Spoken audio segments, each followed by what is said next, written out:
దేవుని ఘనమైన నామమునకు స్తోత్రములు.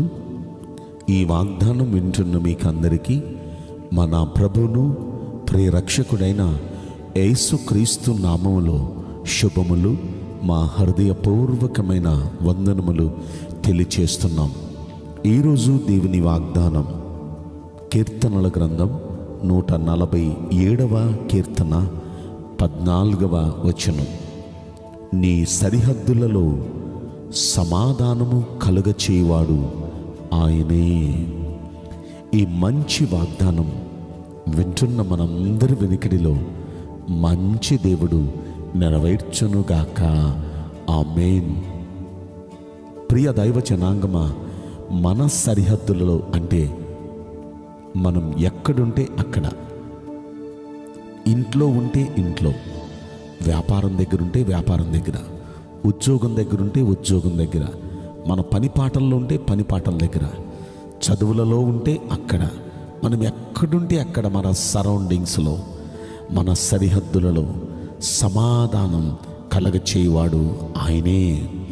మన దేవుడైన యెహోవా, ఆయన పేరు సమాధానకర్త. మనకు ఆయన సమాధానం అనుగ్రహించే దేవుడు. ఆయన అంటున్నాడు, నా శాంతిని మీకు అనుగ్రహించుచున్నాను, నా సమాధానం మీకు అనుగ్రహించుచున్నాను. అది లోకమిచ్చున్నట్టుది కాదు, నా శాంతిని మీకు ఇస్తున్నాను అంటున్నారు ఆయన.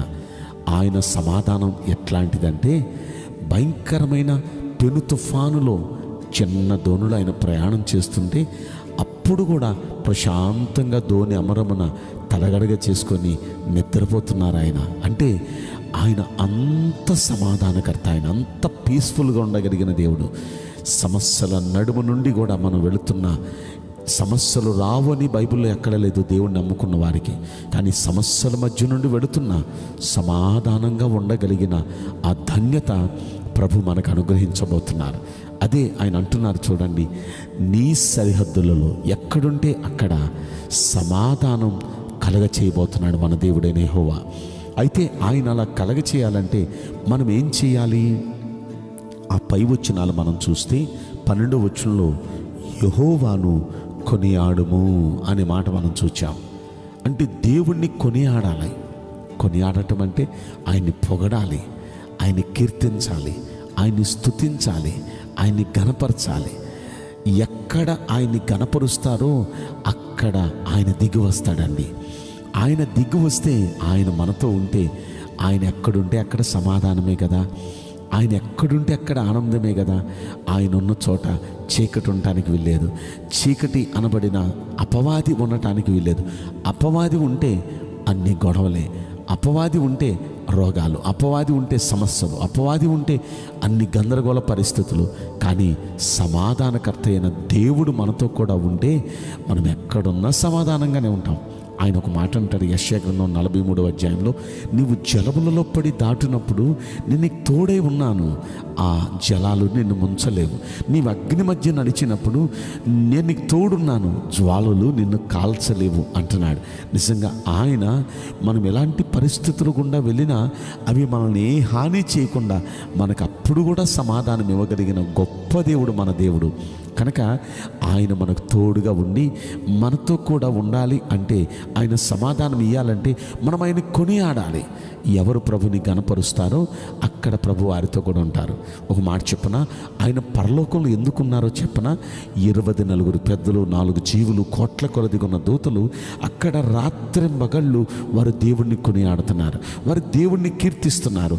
వారు అంటున్నారు, సైన్యములకు అధిపతియగు యెహోవా పరిశుద్ధుడు, పరిశుద్ధుడు, పరిశుద్ధుడు, సర్వలోకము ఆయన మహిమతో నిండి ఉన్నదని గొప్ప స్వరముతో వారు మానక రాత్రింబగళ్ళు ప్రభుని స్తుతిస్తూ కొనియాడుతూ ఉండగా అక్కడున్నారు. అందుకే అది పరలోకం. మన ఇంటిలో మనం చేస్తే మన ఇంటిలోకి ఆయన దిగి వస్తారు. మన ఇల్లును ఒక పరలోకంగా, ఒక స్వర్గంగా మార్చేస్తారు ఆయన. ఎందుకు ఆయన్ని మనం కొనియాడకూడదు? కాబట్టి ప్రార్థన చేయటం మనకిష్టం, ఆయన్ని కొనియాడటం, ఆయన్ని స్తుతించడం ఆయనకిష్టం. కనుక ఆయనకి ఇష్టమైన ఆ స్తుతి, ఆ కీర్తన, ఆ మహిమ మనం ఆయనకి చెల్లిస్తే ఆయన మన ఇళ్ళల్లోకి వస్తారు. మన వ్యాపారం దగ్గర చేస్తే మన వ్యాపారం దగ్గరికి వస్తారు. మనం ఎక్కడ చేస్తే అక్కడికి ఆయన వస్తారు. ఆయన వస్తే అక్కడి ఒక స్వర్గాన్ని మనం ఎంజాయ్ చేయగలుగుతాం. ఆయన గొప్ప సమాధానం మనం ఎంజాయ్ చేయగలుగుతాం. అదే సమయంలో అక్కడ ఇంకొక మాట 11వ వచనంలో కూడా మనం చూస్తాం. తన యందు భయభక్తులు కలవారి యందు ఆయన ఆనందించువాడై ఉన్నాడు.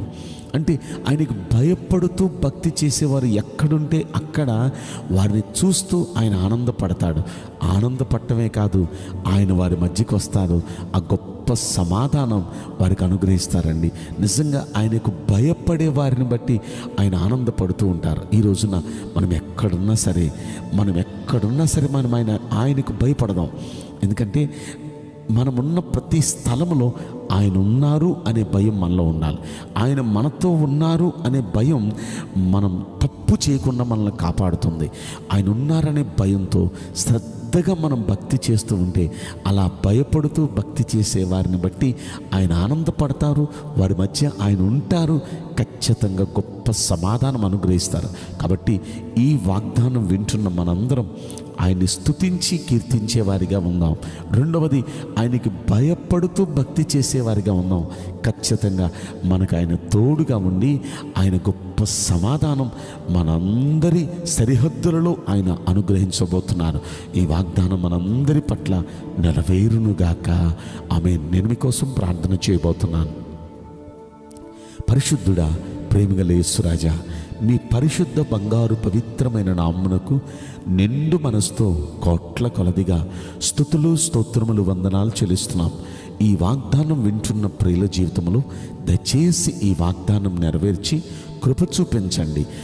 అయ్యా, వీరు ఎక్కడుంటే అక్కడ వీరి సరిహద్దులలో గొప్ప సమాధానం మీరు అనుగ్రహించి తృప్తిపరచమని, నెమ్మది మనశ్శాంతి ప్రతి వ్యక్తికి మీరు ప్రసాదించమని ఈ కొద్ది మనవులు నజరేయుడైన యేసుక్రీస్తు ప్రశస్తమైన నామములో మిక్కిలి వినయముతో ప్రార్థించి బ్రతిమలాడి వేడుకుంటున్నాం ప్రియ పరలోకపు తండ్రి.